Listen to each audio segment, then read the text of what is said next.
Hey everybody, it's your girl Bondy Blue and I am back for another Real Housewives of Potomac reunion review, y'all. This is part 2 and I was supposed to talk to Monique tonight, but we missed each other. I was on there and then I didn't see her and then I started making notes on Married to Medicine and then by the time I checked back again, girl, it was over. So I'm like, oh Lord, please let us get to talk to one another next week. At the end of the day, they spoon, bird, whatever, like giving us little bitty baby bites of this show throughout these parts, and I'm just kind of feeling like this could have been condensed. 3 parts, word. But you know what? Let's go ahead and get into it. So Michael gets there during Candace and Ashley's argument. He's above on the balcony looking down, but he can't give any input because it's not his segment yet, okay? So the rest of the guys are coming backstage, getting themselves dressed as the girls continue to discuss other issues before the men come on the stage. So we go through Monique and Candace's beef because of both of their feelings towards Ashley. We discussed this over and over again, that Candace decided to take on everybody's beef against Ashley. She got upset when she felt like Monique was being fake and flawed, when she decided to forgive Ashley. And, even though we feel like, why? We understand you're an adult. You want to forgive people, go ahead and do that. We have different feelings, a lot of us. Y'all feel like Monique is fake. I don't. Okay, so I'm just going to go ahead and put that out there right now. It's just how I feel about it, okay? I felt like that before I even started talking to her. So, yeah, for everybody that's going to throw that out there, I'm biased. It's my opinion, bitch. That's exactly what an opinion is. How I feel about it. How I see it. Okay? But either way, I would never get up here and lie about how I feel because I like somebody. That's what y'all think the issue is. And that never happens. Okay? Never. All right? So let's go ahead and dive in. There's a conversation of who is hood and who's not from that hood because Candace came off a little hood when she was, doing a lot of the stuff she was doing this season. And Monique is like, well, I'm from the hood and I'm proud. Okay, especially because I have more money than all of you on the couch.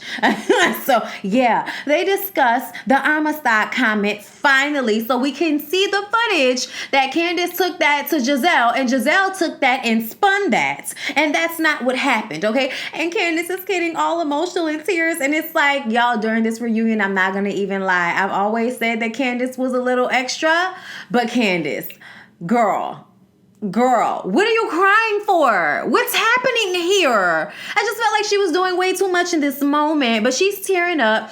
And she realizes that, her talking to Monique's arch nemesis about something like that, maybe that was not the right move to make. Andy says the real reason that she and Monique fell out seems to be because of Ashley. And someone, one of the people who wrote in want to know, how is it that Monique can forgive Ashley when Ashley called her a drunk all of last season? How is this happening? Ashley's like, I didn't call her a drunk. And it's like, Ashley, don't fight it. Don't fight it. You did something along those lines. Don't fight it. Monique says we moved on. And Candace was wrong for the way that she was coming at Ashley about the miscarriage. And Monique feels like if we're friends or not, if I feel like you're tripping, I'm going to tell you, say girl, you're tripping. And I think we can all agree that Candace did far too much as it pertained to Ashley and whether or not she was really trying to get pregnant. Who cares?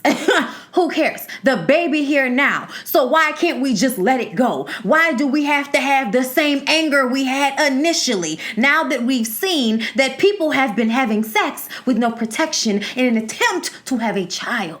So what you were saying, Candace, about how, Michael doesn't really want a child because he's grabbing ass, or how Ashley didn't really want a child because she was drinking. No. Okay, they wanted that child, but they have their proclivities. and wanting a child does not stop those proclivities until the child is then into the picture. And then we can slow down on ass grabbing and Corona drinking. Candace says, well, Monique, Ashley was the one that gave us all the tea about your drinkage right after you'd had your miscarriage. So, hypocrisy? I think so.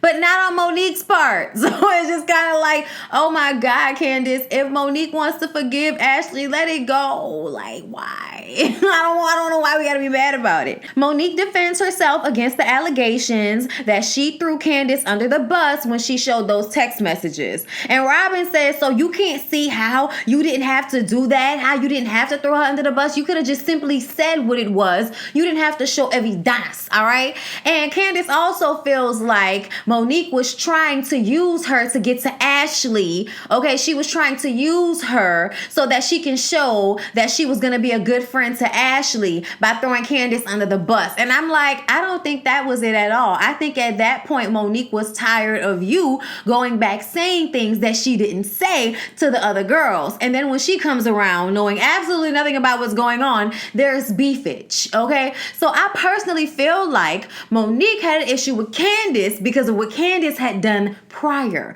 Amistad comment, okay? And something else, I forgot, y'all, so much has happened, but there was something else that she did that made me feel some type of way as it pertains to her relationship with Monique. But either way, I feel like at that point it was kind of tit for tat. And maybe Monique does do things and, you know, kind of doesn't feel like it's all that bad. And I kind of understood why she felt that way, because she was kind of being nicer to Ashley than the other girls were. She really wasn't like with them cackling about what was going on with Michael. She might have said what she said to whoever she had talked to in that moment, Candace. Okay, so yeah, you did say some things. You did, you know, make little smart ass comments. Just say you made little smart ass comments. Say you was joked out a little bit like everybody else, but don't say it like you wasn't doing it when everybody else was doing it too. Like, don't do that, because you was doing it, okay? We was all doing it. We was all making fun of, calling karma, all of that. All of that means the truth, just like Monique said. She said that it was karma, and that was the truth about what was happening with Ashley and Michael after everything they had put her through and Karen and her husband through. Like, y'all were doing the most with people. So yes, you deserve what you got. You and your husband, okay? So I agree with Monique when she said that, but if we're all joking about it, let's just say we're joking about it. Like, don't sit up there and try to make excuses and argue with motherfuckers. Yeah, bitch, I was laughing about you, okay? I was laughing about you, okay? I wasn't reveling in it because I don't want to see nobody, hurt or upset or anything, but you didn't care when I was upset, so bitch, I got a kiki from it. What do you want from me? I'm human. Now, Ashley feels like Monique showed herself as a good friend to her as time went on. So that's why she was able to continue to move on. Candace feels like Monique took her down to make herself look good. Monique feels like Candace did that to herself. And I think we can all agree that to some extent, Candace did this to herself. She was relentless. She wouldn't let it go. She picked a dumb beef, okay? Let's just go ahead and be honest about it. You pick something stupid to just grab onto like a dog with a bone and not let it go, okay? And then we bring up Candace throwing the umbrella comment out there, talking about how she put the umbrella up to Robin's neck. Oh, Robin, you don't remember she put that umbrella to your neck? And it was like, so you're trying to get them to join in and go off on Monique with you like that? I didn't even realize that the first time around. I missed it. Like, I missed that one, but I just kind of feel like Candace was doing so much flaw stuff. I feel like in comparison, can we just leave Monique alone from this season? Like, she was barely there anyway. Like, leave her alone. Pregnant. Who cares? Robin sold the flip house, okay? She got a $30,000 profit on it. Yay, Robin, we're happy for you. Even though she was supposed to get double that, she still made a profit and a life lesson was learned. It was a good experience for her. Giselle says that she feels horrible about making the open house about her, and she promised that it would never happen again. Robin wants her from now on to try and put herself in another person's shoes so then she can figure out, would I want this done to me? And I kind of feel like, isn't that something your mom teaches you when you're growing up? You know, don't do things to people you don't want them to do to you. Isn't that like some golden rule out here? I mean, do we not teach that to our kids when they're growing up? Like, what's happening here? Why isn't this something empathy, sympathy? Like, why isn't this something that you've learned? Oh, Lord. Light-skinned people. Oh. Like, not all y'all. Somebody gonna be mad. It's a joke, okay? It's a joke. But if y'all knew how like them old school light-skinned New Orleans people, it'd be some mean motherfuckers, okay? Do you understand me? Looking at the baby nails to see if they gonna be dark mean, okay? So yeah, I'm sorry, but I'm looking at the Paul and the mom, both light skinned as they are, green eyes and all. Like, oh, y'all probably got a dark skinned version of y'all family that y'all don't talk to no more. Like, Robin is always late, and it's because she's a tad bit slow, as if we did not know that. And Giselle, she shows up early because she's a tad bit fast, as if we didn't already know that. The kids found out that Juan and Robin were divorced because they Googled it, and Robin never thought that she would have to worry about that. I said, Robin, we just said you were slow, so I'm going to let it go because I just don't understand why you thought that your kids were never going to Google you guys. Are you serious? Oh my God. Either way, the kids were then scared. They had no idea. They now ask if mom's gonna leave dad. Like, now they have a little fear and they want to know what's going on in their parents' relationship so they can feel some type of stability. Y'all been able to pull a wool over y'all kids' eyes for a long time, but they're getting too old for that. So now it's time to decide what the hell Robin and Juan are going to do. Because living in a constant state of limbo is not healthy for anybody. Just saying. They ask if she and Juan are monogamous, and she says, as far as I know. And it's like, Robin, like, that's what we're talking about here, Robin. That's what everybody is scared and nervous about, Robin. That somewhere out there is a girl that is playing her position with Juan, okay? There's a girl somewhere that's hearing on a daily basis that he is still with you for the kids, okay? Like, we're scared, Robin, okay? So let's not joke about it, all right? Let's be a tad bit serious about this. The kids are involved and all. Robin believes that the tattoo was a stamp to show that there was some progressing in she and Juan's relationship. And the girls all felt that it wasn't enough. We all felt that it was not enough. Okay, especially not for all of the washing clothes, watching the kids, cooking food, having sex, all of the marital things that you tend to do, Robin. Your fear of requiring more from Juan is startling because it means that nothing has ever changed in your relationship. Juan has just decided to start messing with you again. That's really all that's happened. But you have not left. You have not found yourself. You have not figured anything else out about who Robin is, except for the fact that Robin can now gain a little bit of money, but still lose. Okay, but she can still gain a little bit of money. So you've gotten out there and realized that you can bring some money into the house. I'm sure that makes you feel better, Robin. But there are some other things that you have wrong with you that it would be so nice if you would go figure out before you decide to tie yourself down for real, again, to Juan, who has never really made any changes, but he has decided to give you a little bit more of his time. And that is it. And he's been spoon feeding you that from what it seems like. Okay? Like, I saw the massage and all of that. The cameras were there.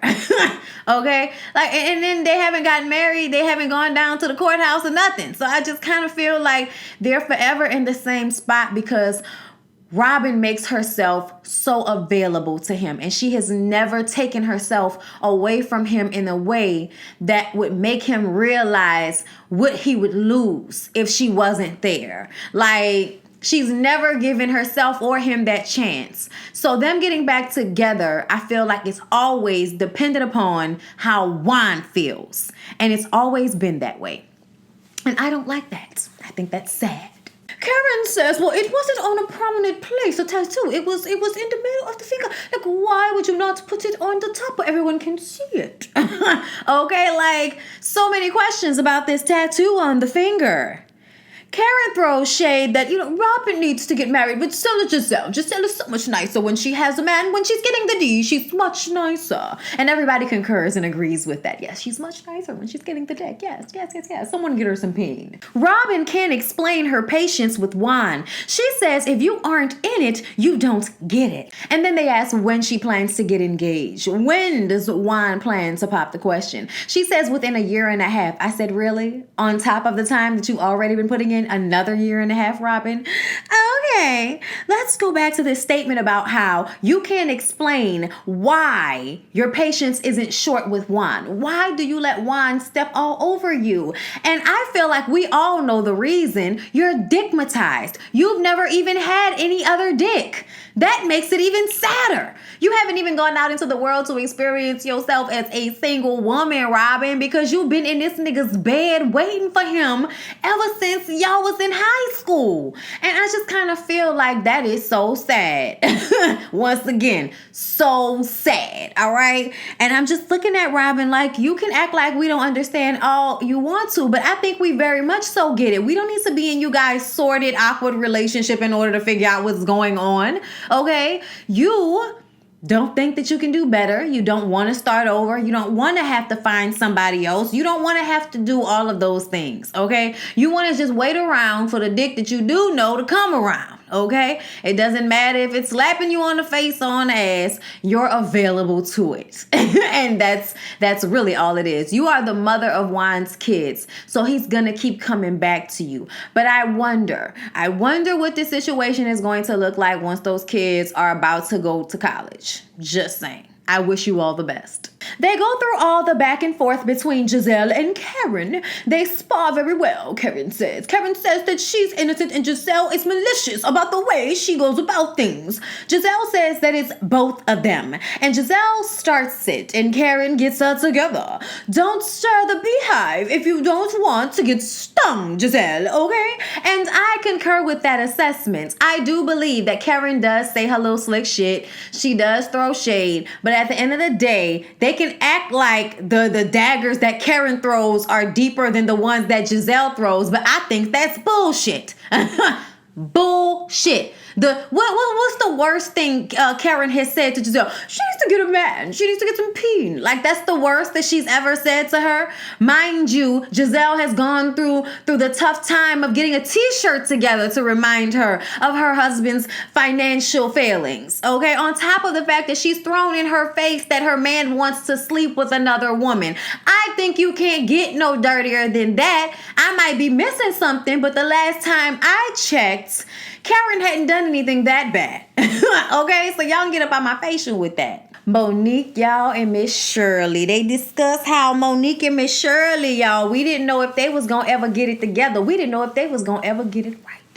But apparently, after the Rainbow Baby party, they actually did have their come to Jesus moment and things have been much better. They also discussed how she shaded Ashley and her alcoholism. I only drink Jesus, baby. Then Giselle and Monique resolved their issues that they had at Robin's open house. Giselle is upset because Ashley said that Monique felt as if she and Robin weren't very supportive of any of her business dealings. And let's be very clear, y'all do treat her like because she has a rich husband, oh, who cares about what she's doing? Y'all also hate on her because she has the life that y'all wish y'all had. Okay, on all fronts. And it's not even just about the money. It's also about having a husband who loves you and who you love. Okay, and there's no confusion. There are no questions to be asked. We together. Okay, we ain't getting back together. We ain't broke up and came back around. We together. Now, that's not to say, what can happen in the future. I hope not, but you never know. But my point still remains that in their minds, that's something to be jealous of. And that's why they treat her the way that they do. And I'm so tired of Robin grabbing onto Giselle's beef with Monique when she really has nothing to do with it. Y'all made up, so stay out of it. Karen says that there are too many carrier pigeons. Okay, there are too many carrier pigeons around here. We need to talk to each other. All right. So instead of Ashley sending that message to Giselle and then Giselle sending that message to everybody but Monique, okay, before the party anyway, before the open house, y'all need to stop. Say what you gotta say to people's face. Ashley says that she never said that Monique said anything bad about Giselle. She just wanted them to talk because she felt like they were having a misunderstanding. And I thought that was very clear when they had that conversation. But Giselle wanted to not give a shit about how Monique felt. That's what it was. Don't play with me. You knew. Ashley explained it correctly. And y'all, let's go ahead and get into whether Michael was sucking sausages or sucking dick. Okay? Like, we don't know. Robin is muscled into admitting that Michael said that he would suck on Juan's peen. Ashley thinks it's not true because Chris and Robin are saying different words. One said sausage, one said peen. Ashley thinks it's catchback, okay? Because y'all know Ashley gave Robin hell, so maybe it's catchback. Robin says, if you were able to dish it out, Ashley, you should have been able to take it. It wasn't catchback. I just thought that you would be able to deal with someone coming at you about your relationship since you came at me about mine.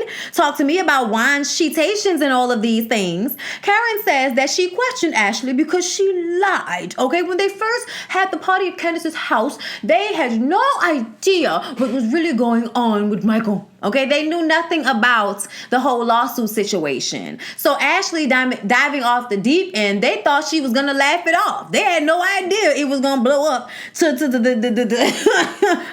latitude that it blew up to. Karen asks why Ashley didn't keep it real with them. Ashley says that she feels that Karen especially reveled in her pain. And they discuss how Karen gave Robin a high five for being a bone carrier. And yes, for that one moment, yes, we were tickled. We were tickled because Ashley deserved it, especially after everything that Ashley did to Karen. Like, I'm sorry, but y'all can get the shit out of Karen's face with that. If Karen wanted to revel in a moment, let her have her moment. But Karen didn't want to explain it like that. She didn't like that wording. But if you guys want to deal with semantics, fine, I reveled, okay? But I felt like I was having an enjoyable moment. Enjoyable moments. They mentioned Giselle was the one that brought it up, and she was being just as messy before Ashley got there. She was like, oh, I'm bringing it up. Oh, I'm bringing it up. Oh, I'm bringing it up. She was all excited to bring the drama up. So don't sit up here now and act like it was only Karen who was reveling in the drama and the juice and the tea of it all. Don't do that. Giselle feels like she told Ashley that she didn't think that Michael was innocent. Like, girl, I told you. Giselle asked for her talking points for the streets because she cares. So she wanted to know what to tell the public so that she could defend Ashley. But when Michael got on the news, just like Karen said, okay, she agreed with that he never apologized or gave Ashley any consideration in his speech. It was, I didn't do anything. It's been thrown out and that's that. It was no, I apologize for the embarrassment this has had on my wife. None of that. When you were admitting that there was some contact. So there needed to be some type of reverence for the fact that your wife and her job, her gig, her situation has been upset by some shit that you've been doing as her husband. And I think everybody knows that whatever he was doing it on purpose. So if you're not going to at least show Ashley the consideration, why should we be showing you the consideration? And that's what a lot of the ladies were saying. I honestly feel like it's all bullshit. I don't think y'all cared about him not apologizing to Ashley at all. I think y'all just cared about the fact that it was some juice and that y'all can get Ashley back for all of the time that she made fun of y'all's situation. And Giselle, you just love reveling in anybody's bullshit. Even your friend Robin's. Giselle says that when they talked to Ashley and she made it seem like it wasn't true, then Giselle's next thing was to go ahead and make a joke about it because it was a very serious situation. So that's like laugh to keep from crying. And I'm like, okay, Giselle, sure. Ashley says that she had Giselle's back so many times. They're on a show. People come up to them and ask questions about their lives all the time. And she was supposed to have her back and she didn't. And Karen is like, well, I don't know why you're surprised, Ashley. This is what Giselle does. She never has anybody's back. On one hand, she's, oh, I support you. And then on the other hand, she's talking about you like a dog. Okay. And I was like, this is very true, Ashley. And we've been telling you this whole time, but you wasn't listening to us because you wanted to be up Giselle's ass. So Ashley says as it pertains to Michael apologizing to her, she doesn't feel like she was owed one. She doesn't feel like Michael did anything to her. She doesn't feel like she needs or is owed an apology. I say, girl, all right, feel how you want to feel then, okay?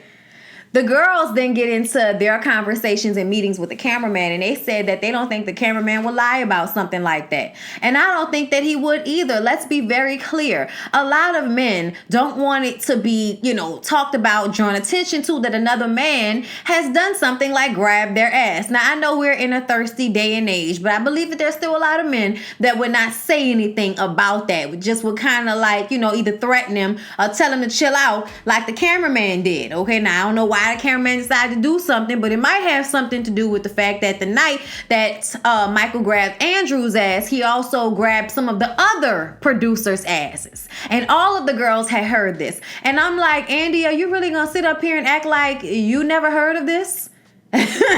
Andy, you're the executive producer, and you mean to tell me that you've never heard of Michael grabbing ass?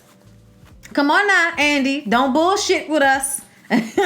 I just was sitting up here like, boy, you better get out my face with this. Don't sit up here act like you ain't hearing nothing about this. You ain't know nothing about this. First time you hearing about this is from them. Go on somewhere with that. Everybody agreed that he had done that to a few of the producers. I said that's because y'all have allowed him to think that he can.